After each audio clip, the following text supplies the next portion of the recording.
laners. But last patch, we saw a little bit of a slower build up for a lot of these popular mid laners, right? Going for more of like the Spirit Vessel, Blade Mail kind of things. Yeah. Not necessarily items that like win you the game by themselves, right? It's not like Days of the SF or things like that, right? It's a little bit slower. And I think Mage Slayer actually kind of fits into that docket as well, where it's not going to win you the game, but it's a nice item that helps you. Like it's just it's a security item, right? It's not an item you're going to be picking up on your carry unless it's something like a Slark. Maybe Lifestealer can too, but probably not. No, I mean, I get where you're going with this point, but I'll have to correct you there. Mage Slayer for everybody. Coddle Mage Slayer. Okay. Bad Rider Mage Slayer. It's just No, that disgusting. Orchid Coddle. Come on. Okay, now. no, okay, my bad. Get with the program. How good is Orchid this game? We really gotta ask, because we've been kind of plagued by the Orchid. If I see a single Orchid, I'm gonna be mad. It's not good. Yeah, absolutely. Sure. Big Fury coming up from both of us. Oh, Masaros gets the hook. Oh, the nice high ground vision. They find Carlo. That's exactly what you want on your Pudge. They'll give it over to Mikoto as well. Perfectly done. They will know the ward is there, but it's such an easy, just instant deny from Bleed. Now, the question is, I think they saw the ward being placed on their cliff as well. So, you know, it's only a matter of time before Bleed come back in there and get that out of the way. A great start for them here. Yeah, first blood going towards your Ember Spirit and a Flesh Heap for your Pudge. Why not? Easy. Retroactive. Yeah. Thank God. If it wasn't, I feel like this hero would be more dead than he normally has been. Yeah. I think the only reason this hero's good right now is because of Veil. Yeah, the tricky thing about Pudge is that even if he has a dominant first 10 minutes, it always reaches a point where it feels like you come in, you're about to really mess them up in the mid game, and then they all have like 1 to 2 items. They don't die to a singular hook and dismember, and then they just focus you down, and you're not quite as tanky as you imagine. That's been the Pudge conundrum so far. We'll see whether DJ is able to power him up or whether he's able to play through Mikoto and enable the Ember that way. You've got to enable someone if you're a Coddle, right? You're not winning games on your lonesome unless you're Armel.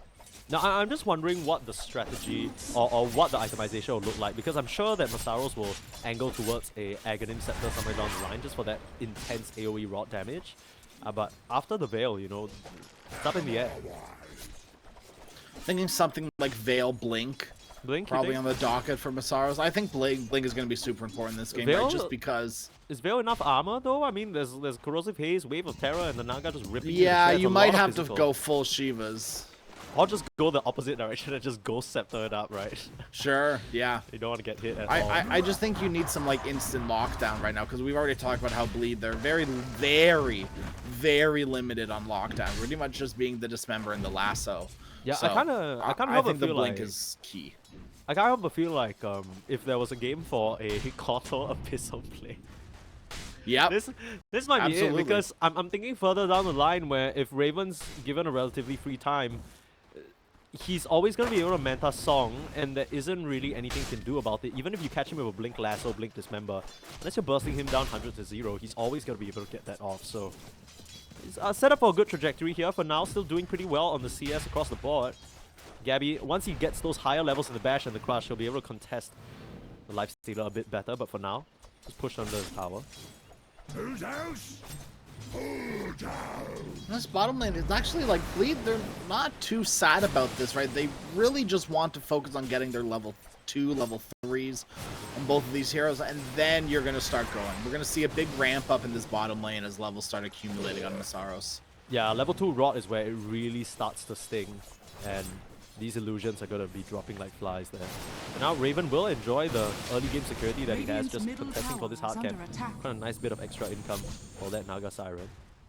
It really is just all about staying alive in the lanes, it feels like, for these Bleed calls. I think specifically for Lifestealer and Pudge, you're not really thinking about, okay, I'm going to really crush this lane and outplay my opponents. It's more so that persistence there, right? You want to be able to soak as much as you can. Because these heroes don't really do well in terms of farming creep camps or jungle or anything else. Yeah, Lifestealer is pretty much one of the few heroes that just kind of wants to sit in a safe lane for as long as possible. I think Troll Warlord's another one of those heroes that just kind of wants to take up space in a lane for as long as humanely possible. Yeah, I mean, you have that tool in the Whirling Axes. Why not put it to use, right? Every time the off-laner shows up, just toss a couple in his general direction. Scare him a little bit, keep him on toes, you know? I think that's one of the nice things about that like dire hard camp close to the lane is that you can just kind of go back, farm it, go back to the lane, go back to the camp, right? You can just kind of bounce between it like the mid lane normally does. Yeah. Ping pong efficiency. Yeah. Gotta watch the Kazu video about it. I learned all about it. So, no, he didn't pioneer it per se, but it's always you're trying to juice as much as you can out of the laning stage, and if you can get additional efficiency that your laning opponent is not, then you're already well ahead of them. 4-minute rune, Carlo. Looks like he's departed here. Actually, heavy emphasis from both the Blacklist supports to secure the water rune. Maybe Abed calling for a little bit of help here in the mid lane. I mean, Mikoto did get that first blood advantage, but it hasn't really materialized into anything just yet. And Abed, to be fair, like for a second pick Pangolier, still doing quite well in this lane, right? Pretty much uncontested in the game as well. Saros left out here. Carlo holding the stun for as long as humanly possible, but the flash heap just reduces so much damage, and he's completed the helm as well. This man's got armor. Yeah. You can't tell because his nipples are hanging out, but it's on there. It's like female armor in video games, right? It's not very. God, I don't even wanna. It's not fully covering, but it does the job, I guess. Okay, I had this thought the other day, which I was really mad about, right? So you know how recently they buffed Bounty Hunter to have like 9 starting armor? Sure. That guy looks like a shrimp, man. Like, I mean, you gotta give him like a... I don't know. I know visual updates are difficult, but like, just pop an additional helmet on him or something. Like, it looks like if you flicked him on the forehead, he would pass out. 9 armor? You're telling me so much of my physical damage being resisted? That's...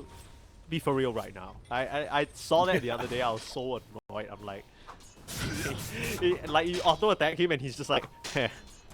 Well, that's why he was seeing play in the mid lane, right? Just because of how high his armor is. You pair him up against like a melee hero that wants to be right-clicking throughout the lane.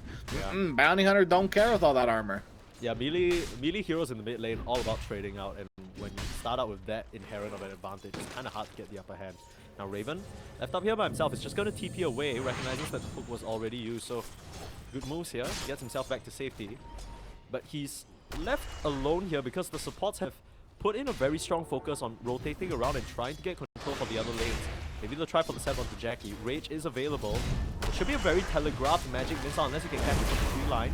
They actually make the aggressive move onto Gabby instead. Stun up the Bat Rider, but Jackie is completely fine. Yeah, you just need a TP out on Carlo. A little bit of an awkward exchange as Raven continually left alone here in this bot side. That's going to free up Masaros to feel so open. That may have very well been, maybe not a double kill, but at least you get one of them if Lion's there, but instead Lion's securing the rune. Yeah. Which, you know, arguably maybe more important in the long-term things, but in the immediate feels kind of bad. They're trying to get multiple things done here on the spots, and you can't really blame them, right? Like the Tim's line is going through because he's managed to hit that timing, and then Gabby's saying, oh, you know, it looks like Lifestealer's here alone. I don't think they knew that Lawson, was still in the area and ready to help his buddy out. But yeah, I mean, the stacks continuing to build here. Bleed, they are very ready to just give this over to their Ember to really ramp up. 1-for-1 Wisdom Rune trade at the 7-minute mark, or at least it should be. Bleed haven't gone over for it, but doesn't look like anyone from Blacklist is in position to steal that. No, they're pinging it out. They know. Nope, never mind. I thought Pudge was gonna make it mosey on over there, but he's got a creep wave, so yeah, he has priorities. He's got priorities. This guy's a big man's need to eat, you know. Don't deny him of that. Okay, this unironically has been such a quiet early game for the heroes that they picked. I fully thought that they just start bashing heads with each other, but I guess when your tournament life is on the line, or at least your chance for even qualifying for the tournament is on the line. Oh, huge stack. If they can steal this away, DJ with the blast. You need to finish this off, and most of it cleaned up by Abed. Only one stray creep DJ's gonna snag. So lucky there, just in the nick of time. Yeah. Yeah, it could have gone a lot worse for Abed there. That. For sure. I mean, I don't think he's in any danger to die for quite a long time. Like, potentially for this entire game, I wouldn't be too surprised to see Abed never die. That's wow. That is a loaded statement. How many pieces of bread are you willing to bet on that? Back to the always with the bread. Oh no. Dude, they're like, hey, you know, stealing hard game stacks kind of lit. We're gonna try that ourselves, but now Masaros ready to defend it. Half of the creep's already gone though, but Mikoto is here, and that means Carlo likely doesn't stand a chance. Tim's as well, just gonna get rotted down. They pick up 2 for their troubles. I mean, what? 4 to 5 hard cam creeps versus 2 support heroes? Seems fine. And at least Coddle, DJ, he may have only gotten 1 creep in that last stack, but he's gonna get a nice little chunk of change for that one. Makoto as well. And even though the CS favors some of the Blacklist cores, specifically the Slada and the Naga Siren, net worth-wise, we can already see that it's Bleed who are eclipsing their counterparts here. It's not by anything too crazy, maybe 1k slightly less, but the fact that you're already building this early advantage against heroes like the Naga Siren, that's got to count for something. Absolutely. If you're not getting an early advantage, you're not going to be getting the later advantage against Naga. Right. She's going to be able to farm pretty much the entire, like, half of the map at any given time, like the same exact time, right? You can farm 2 waves and the jungle at the same time. There's no other hero other than maybe a Meepo that can do something like that. Or Art Warden, perhaps. Yes, yeah. Or Lone Druid if you get the egg. Okay, now we're getting technical. Well, no, Lone Druid can farm 2 lanes and with a eggs. jungle. Yeah, you can. Well, no, he's only got 1 bear, dude. You drag him with the Radiance. What are you? Ooh, did you only start okay, playing okay. Dota You like when put them E? together? When Okay. E, what's wrong with you? No, you're right, you're right. That was the whole old school thing. You just run the bear around and then your support, and then you see this guy cutting like 3 creep waves at the same time, and you just sigh to yourself and just wait to lose.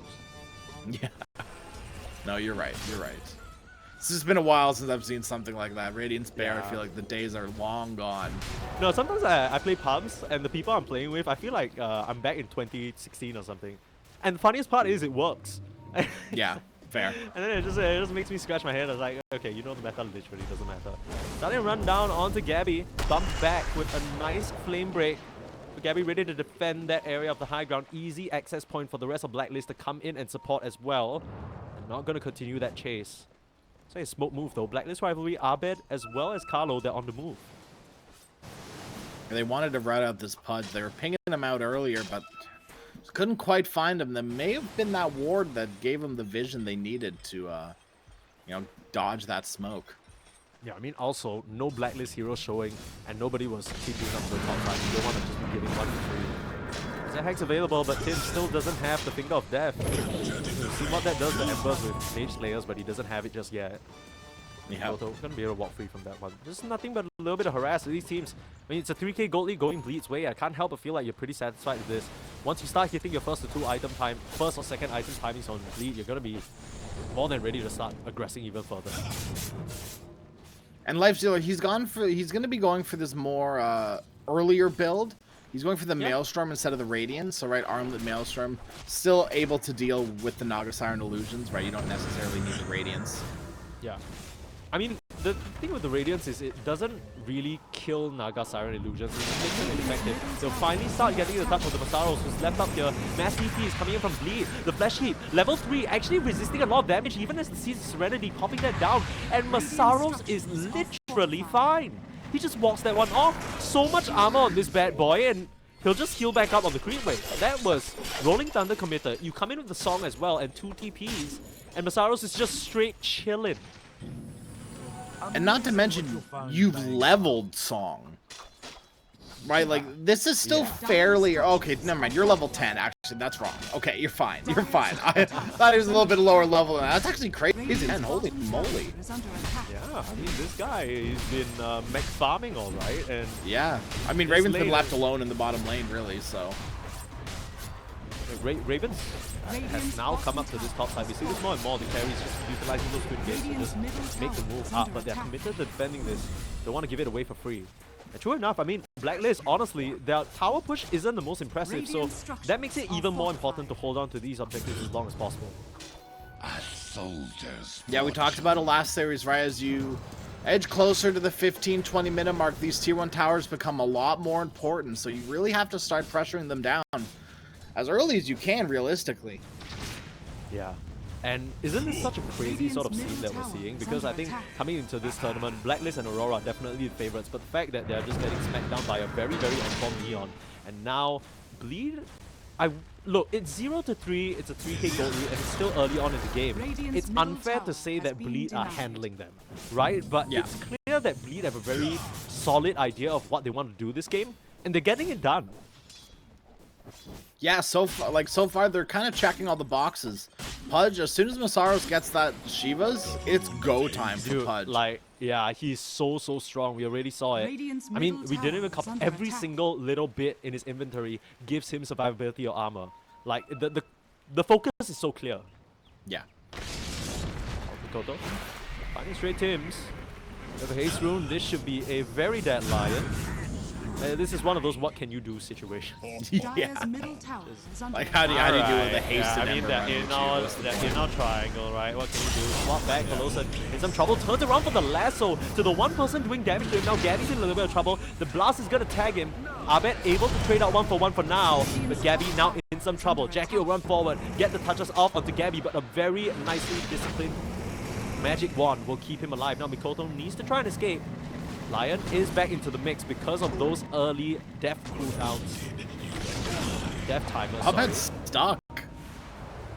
Yeah, this is a bit of a awkward position here actually. Not so much for Abed, but for Mikoto. He's desperately trying to make his way out, but I don't think he'll be able to tank it in the safety bubble. Doesn't come out in time, dodging the last auto attack. 10 HP and the swashbuckle doesn't let Mikoto. Are you kidding me? Oh, delivers Jackie out of there as well. Oh, that kill would have changed everything too. And the last swashbuckle going wide, Abed gets us wrong again. And Blacklist get nothing other than the Pelosan kill. And Mikoto, he's gonna look for more potentially. Oh no, just barely misses the slight. Do you see Masaros on the map? He's not been involved. Meanwhile, you bring all the Blacklist heroes up here just to try and defend that area. Masaros, straight chillin'. Shiva's got completed already one component potentially into the eggs. This Pudge is a problem. Yeah. Top of the net worth, higher than the Naga Siren right now. Turn around, finger of death onto Pelosan. He's trying to get the grab, but didn't have a lasso. He's looking to set up for Mikoto, but they understand that the more heroes here on the side of Blacklist could threaten them. Nice vision set up as well. That ward right in the middle of the hard camp will spot them out. Nicely done.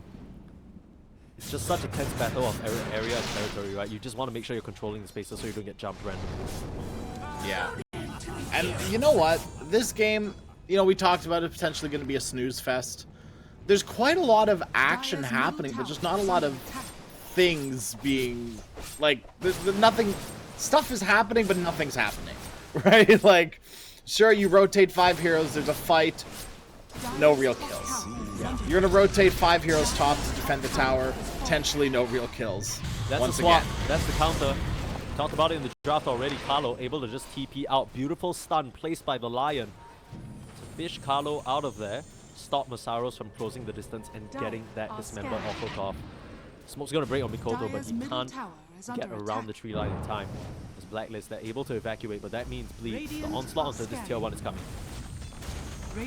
I mean, just as I'm talking about it, we see another example of it, right? You bring all these heroes top, but you don't get anything out of it other than a tower going both ways. Yeah. Very quickly talked about this. They are no strangers to the low bracket because they've already sort of experienced one game through it. And they're starting to feel like they're on an upward climb, while Blacklist, this definitely must have been a bit of a shocker for them to find themselves here. They need to make sure that they're not losing their grasp here in this game number 1. If not, the momentum of the series could very quickly fall out of their favor, similar to their matchup against Neon.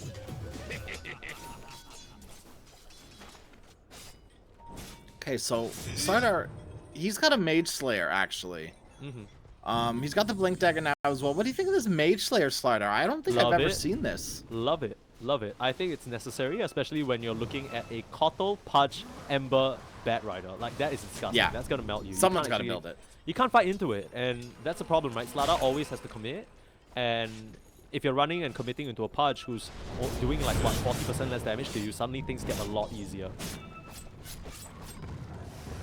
I wouldn't be too surprised the Abed build one too, to be fair.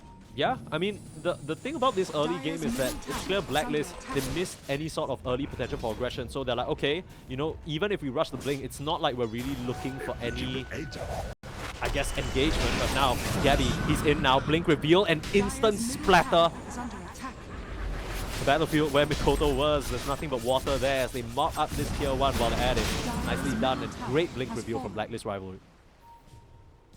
Just as you're talking about not wanting to necessarily do anything with the Blink Dagger, they find the perfect opportunity to do something. Oh, right? I was talking about the earlier part of the game.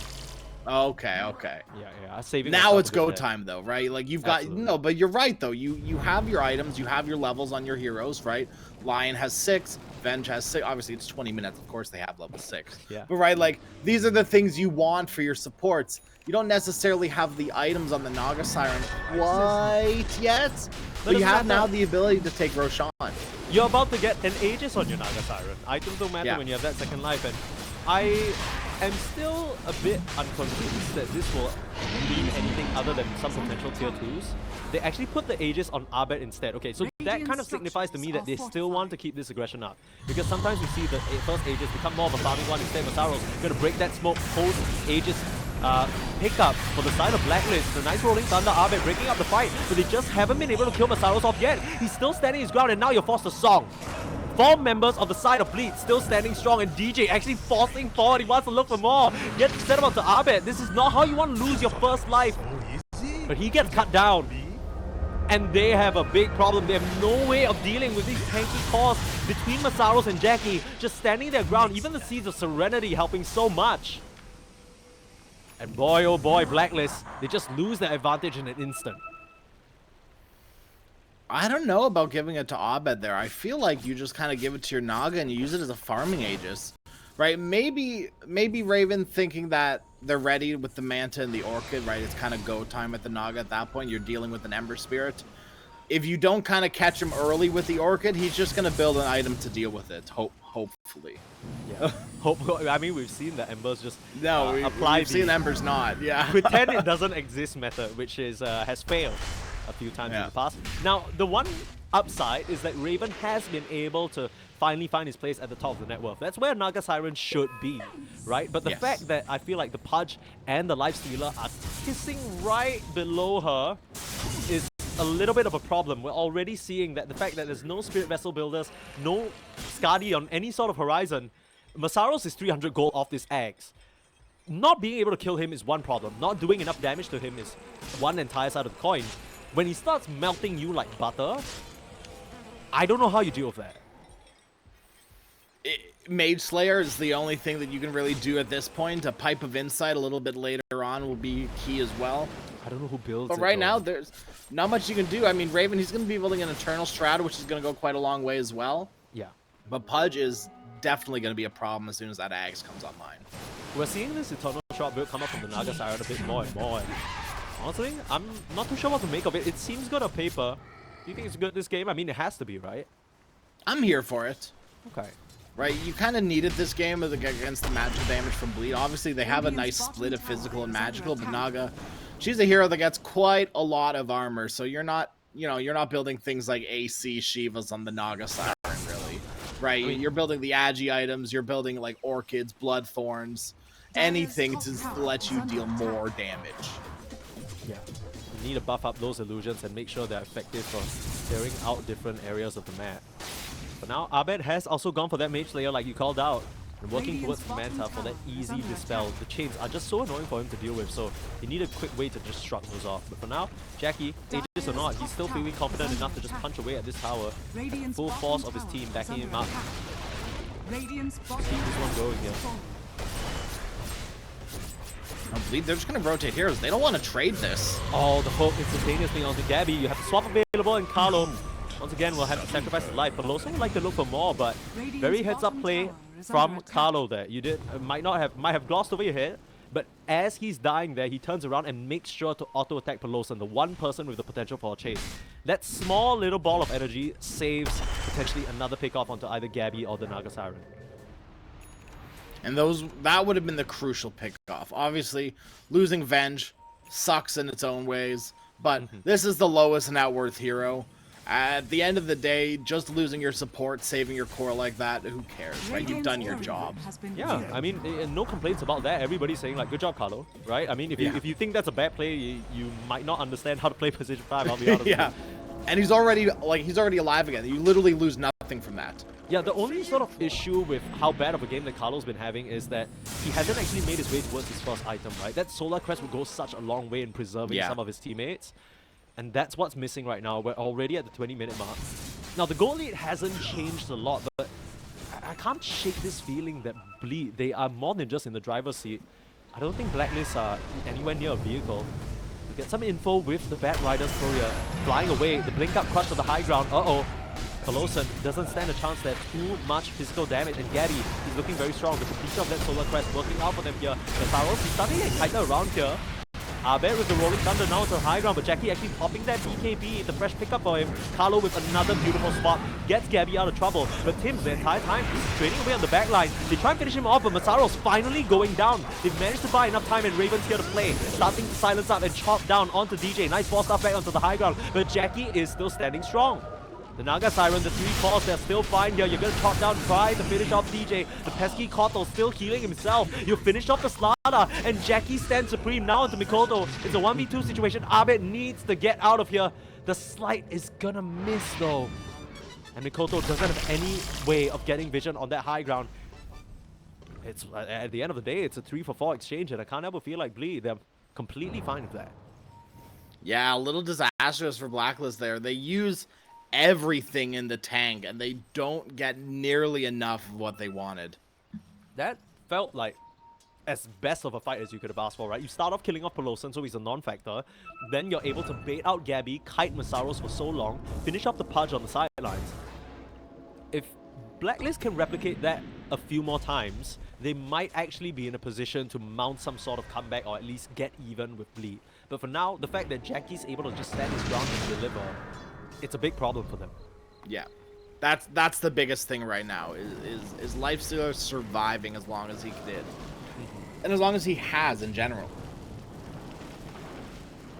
Hasn't really been under any sort of threat this game. I mean, it's a very heads-up BKB pickup as well, understanding that, you know, as soon as that rage is down, he is susceptible. He's not going to give them any such opening. DJ on that Tormentor, you gotta dude, the Tormentor's always such an ass-clenching situation. Like, you always feel like these I don't know. I'm a support player, so like, I feel ethically like I'm not doing my job if I'm not split tanking in my core. But at the same time, I'm like, I'm gonna die here, dog. Like, I don't. Yeah. There's a certain level of trust you have to have in your core to not feed you to the Tormentor. Yeah, but that trust, it's great that you mentioned that, because that's kind of been the hallmark of Bleed's gameplay in this qualifier so far, right? Trust in Jackie, give him that be-all end-all carry that he can solo the game with, and just create space for him, right? Mikoto, he has the potential to go pretty crazy on this Ember Spirit, but we've also seen Bleed just have a key focus on making sure that Jackie is untouched, unscathed, flourishing in his own lane, thriving. That's exactly what's happening in this game. Hopefully we're going to see a smoke out from Bleed. That's exactly what they're going to do. Everyone rotated up. They've got a BKB on their Ember Spirit now. Let's go. Bleed are ready to push their advantage. Dire are scanning. Carlo, he's had such a rough game. He do so much, but it's not going to get any easier.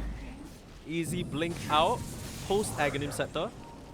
Now the Roach isn't responding for another 20 seconds. Bleed would have loved to just walk up to that pit and claim it. But the timing remains to be seen here. Blacklist, they know they can't give up too much ground. They might just mount the defense here. Silence up, trying to finish off Masaros. Instant buyback onto Carlo as well, but they're able to double force stomp him out. Abed still on the chase. Nice infest from Jackie. Just to return Masaros a little bit of their HP, and it's doubly effective on a hero like the Pudge. With so much resistances, they'll continue the chase on. That's a buyback as well as a Rolling Thunder used. And they don't get a thing from Abed. Yeah. Narrowly gets out of trouble. You don't get anything. You need to smoke out Blacklist to recognize exactly Oh, that's a beautiful wall that was planted down by Carlo before he went down. Gabby, that's going to set up a two-man crush, and now Masaros is in trouble. No more force out to you, and they eliminate Pudge from the equation. They're holding on to Jackie as well, and he pops the BKB, starting to lay into him, but they can't pick a target. They're trying to work down Gabby. He's dropping a little bit low, but your BKB is going to run on Jackie. What else can you do? Raven has the song. That's going to buy him enough time to potentially get out of this situation. TP's out. A successful evacuation right there. Things looked a little bit dicey for Bleed, but still, Jackie, once he's able to pop that BKB, he is essentially unstoppable. And Makoto's doing a lot these fights too. The amount of damage Ember Spirit is doing is kind of crazy. is under attack. I don't know, like Radiant's Mikoto's top just tower basically is under free, right? You're attack. focusing so much attention on Masaros and so much attention on Jackie that he's just slighting and slighting and slighting. Nobody's stopping him. Precious bounty. In the stage of the game, Bleed. So this long Roshan is going to favor Blacklist because this is going to give them time to get their ultimates back up, which they desperately need to fight. But Bleed, they are hoping and praying that Blacklist don't know and don't care about this Roshan after that lost fight again. The main issue that I'm seeing is that even if it does buy you some time to get towards some items, Bleed, like, the Punch is gonna have a BKB. Mikoto's gonna go into that Kaya Sanj, and that's just gonna amp up his survivability and damage by a long shot. And we don't even need to talk about Jackie. This guy's building an AC. All you have on Blacklist is physical damage. Jackie just waits it out. As soon as the row spawns, he's already right on it. And Blacklist, they're not ready to fight just yet. They have to get this one up. Yeah. No, they're not. They shouldn't be willing to fight after another lost fight like that. You've lost too many fights in a row. At this point, you're kind of hoping and praying that they run into high ground and defeat. And I mean, there is a pretty decent high ground defense for the side of Blacklist, right? Some swaps, some hexes could catch heroes off guard. But with how these calls are shaping up, they are looking monstrous. And DJ, I think he's done such a great job in terms of positioning his blast, because just when you think you get a kill or just when you think you're getting someone low, suddenly a huge surge of HP just comes back in their way. Deadly Gabby sweet. has the Aghanim Scepter completed though, but he's once again venturing into this area. It might not be as safe as he thinks. I'm not sure whether that ward spotted him out, doesn't seem that way. Just barely not.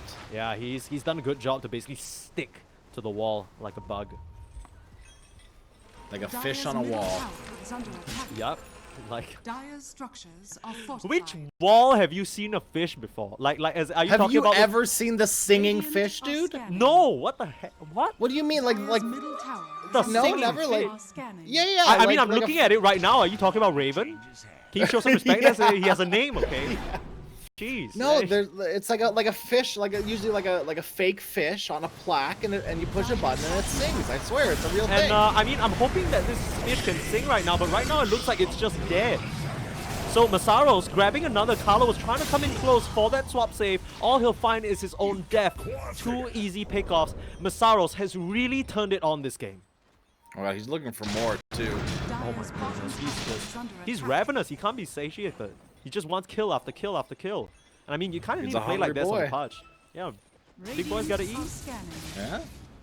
You said it once. You might as well right. You're right. I'm gonna You're say it. absolutely I'm gonna right. say it a third time. Big Yeah. boy's gotta eat. You want to say it one time just for the kids? Yeah, big boy's gotta eat. Big boy has gotta eat, and please, they are hungry hippos. Might as well be. The way that they're playing this Dire's top game, tower is under there's a attack. tenacity there that it feels like Blacklist. It's almost like they've lost sight of. We didn't even get to mention this, but Blacklist, they come into this tournament fresh off a Asia Predator League win against Execration. But similar to the opponents in that league, Radiant's middle tower they is haven't under really attack. been able to Dire's replicate that scanning. success in this DreamLeague qualifiers. Bleed are looking phenomenal.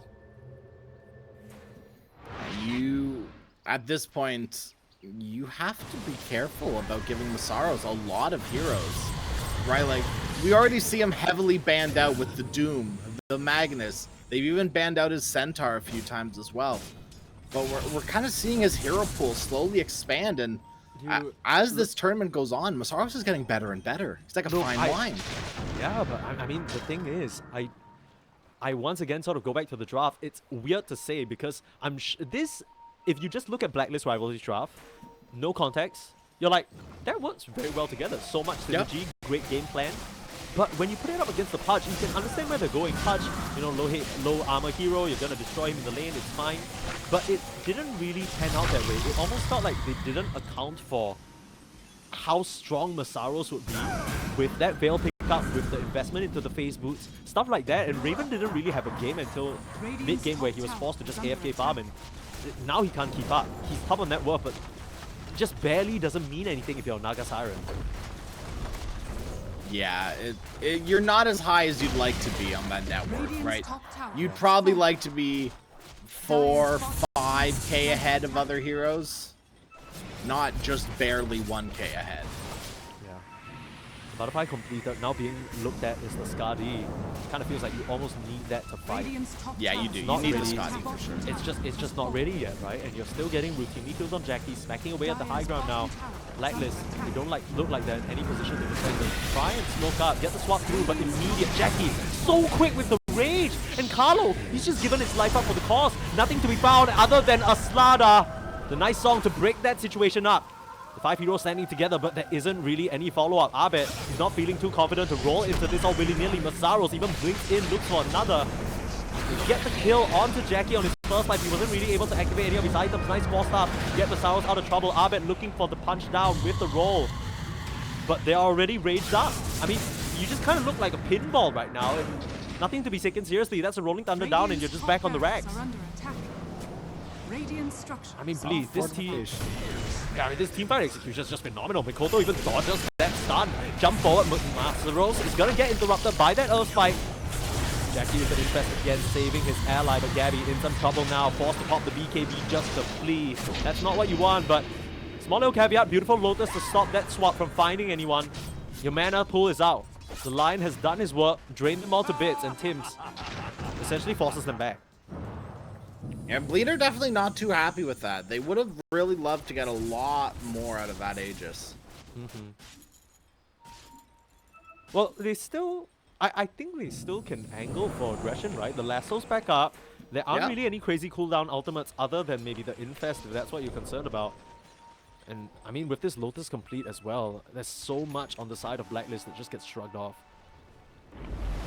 Yeah, a lot of their stuns that we talked about are very high value, right? The Hex, the Swap, the Venge stun. These are point-click targeted stuns. The Lotus absolutely ruins that. I mean, we saw it happen already. Carlos swapped and he just found himself in the same spot. He's like, huh? Yeah, what? It's Where'd like, it go? what? Like, Yeah. isn't that supposed to... aren't we supposed to get a kill, brothers? Like, what's going on? Now, the two supports on Blacklist as well as the Naga have buyback. But the Naga, I mean, you see it in a cute item. She knows how much she needs this BKB to even stand her ground in these fights. The Blast as well as the Rod, it's just doing way too much into her, even with the Eternal Shroud. Yeah, ironically, I feel like this is kind of the best point you can fight on the Naga Siren with that shield rune. Just come back and lay it into them. Right? Yeah, to try for something, right? Straight back up onto the high ground, Lotus orb and protected by the rest of his allies. Set up vision as well, Jackie. Been so quick on the raid so far, yeah, instantly as well. To get the net through, but the Force Staff again, Lead have been so on point with them, not allowing any one of their allies to fall prey to that jump. And one thing we haven't talked about is not just all this coddle heal, but Saros, he's got his shard from the Tormentor. So he's able to eat Jackie up if he gets in trouble. Yeah, it's a classic Life Stealer Punch situation. You eat me, I eat you. Yeah. Pokemon. He's a hungry boy. That's not how it goes. Everyone's hungry, I believe, right now. But what a leader. Make sure they're fed, right? I mean, I don't know what... takes care of pretty well. Okay, come through. Force the BKB from Gabby and a nice swap from Carlo. The Lotus Shot can't stop that. Raven on the sidelines, he's considering if he needs the song, but already the bench is there. Lost the buyback somehow, must have bought out for a certain item. Velosa might be in trouble, crushed down. Overwhelming damage.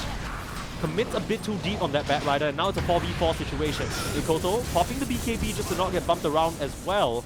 Oh, this is like one of the longest flight of chains I've seen in my life. Silence up as well. Oh, here comes Masaros forcing the buyback now from the bench. Raven pops the BKB, that's the reveal, but Jackie, he's just running you down. Kim's gonna go down, force the buyback. This feels like the last stand from Blacklist, but all they have is a song and a low Naga Siren who needs to reset. You can't take this fight anymore, especially not with Gabby.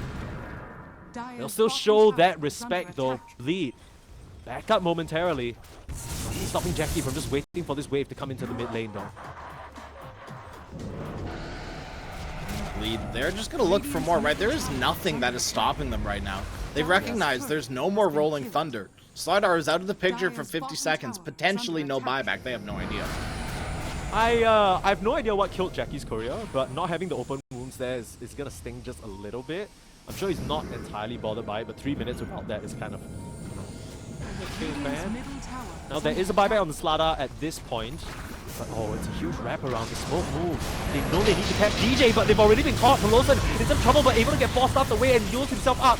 The side of Blacklist are in big trouble. They'll finish off Pelosin to start, not even. Gabby has to commit to BKB for it, but you've already lost Raven, and your Naga Siren's out of the picture. How much can Gabby do? This is not the fish who can bring it home for the squad.